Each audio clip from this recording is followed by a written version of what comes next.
I remember driving to Oklahoma City. You get there in the middle of the night, and Oklahoma City's crazy at night. And I remember seeing this perfect little ledge when you park in the van. It's like 2 in the morning, 3 in the morning. And I was like, oh, this makes sense. I threw my board into a Darkslide, just stationary, and I like pushed it a little bit, like so the grip tape wouldn't bite. And I just like, all it is flipping it over from a Casper. I've been doing that forever. All it is the edge of the cement is your front foot throwing it over. I was gonna say, you don't even have to use your foot. Exactly. And like saves the top of your foot from the scrape. It's the same energy. Yep. And when I just made that, like, oh my God, you idiot, it's just staring at you the whole time. Why didn't you just do that? And I did it within a few tries. And I just remember like, oh my God. So I think I called Jacob Rosenberg. So you did the first Darkslide, proper Darkslide by yourself in Oklahoma City. Middle of the night, Oklahoma City. I slipped off. That's on brand. And called Jacob Rosenberg. First thing went to Carlsbad. Those little ledges on the outside. Went to Carlsbad, shot it that one day. Is like, I just remember that feeling of like, all right. So that was the beginning of virtual. Did you do anything to your grip tape? All you do is just, you just cave wear it out a little bit it takes first? care of itself. You know what I mean? Yeah. Once you do a couple, then it gets even easier. It's easy. Yeah. So virtual is the first video where I felt like, oh, you know what? I might be able to do this, without embarrassing anybody. And then Mike T died, and then Secondhand Smoke.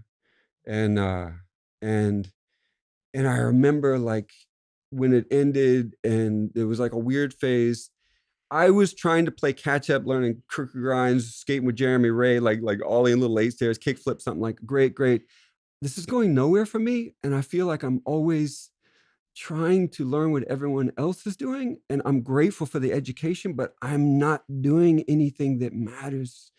Like I'm not doing anything. And it wasn't until Mark Johnson, I went skating with him and I was messing around with something. And he's like, Rod, you don't have anything to prove. You don't have any, why don't you stop trying to like take advice or learn whatever? Just, enough, just do what you want to do with the things you have.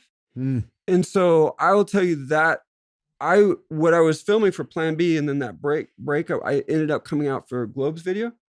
Oh yeah. To this day, like that's still kind of my favorite part. That was where I give credit to Mark Johnson because I needed to hear. Also, I said at you, like everything you need to hear has already been said by somebody, but you need that's Aristotle, right?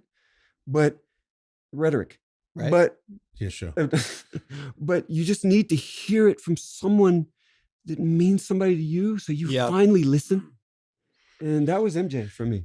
But that's what made my skating like my kind of that's what made the transition for me. But it also seems like that time where you were in a way, I don't want to say following, but like, trying to do what all the other guys were doing, that is road work. So that when you started to split off and do your own thing on these different obstacles, you had that hard time part where you were putting in all that road work, trying to do what Jeremy Ray was and all those other guys. So it came together more solid because when you start doing those Darkslides, you could have done those in a way where I would have been like, nah, you know what I mean? When you did them, I was like, oh shit. Like even though they look super bow-legged? You would just, you would know the way you slid. It was like a credible amount of distance, enough speed where I was like, that's the same as anybody else's stuff. Right on, like man. It was legit. Yeah, there's a core street skater confidence that shines through there for sure. Thank you.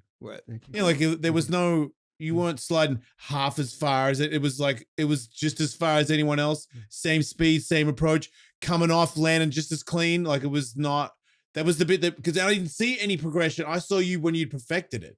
So it was just like, I'm watching a video and I'm like, I'm a vert dude. Like it was pretty hard for me to give a crap about anybody's street part. Like I was the opposite of most skateboarders, but those ones were like, I was like, what the, you can't do that. Yeah.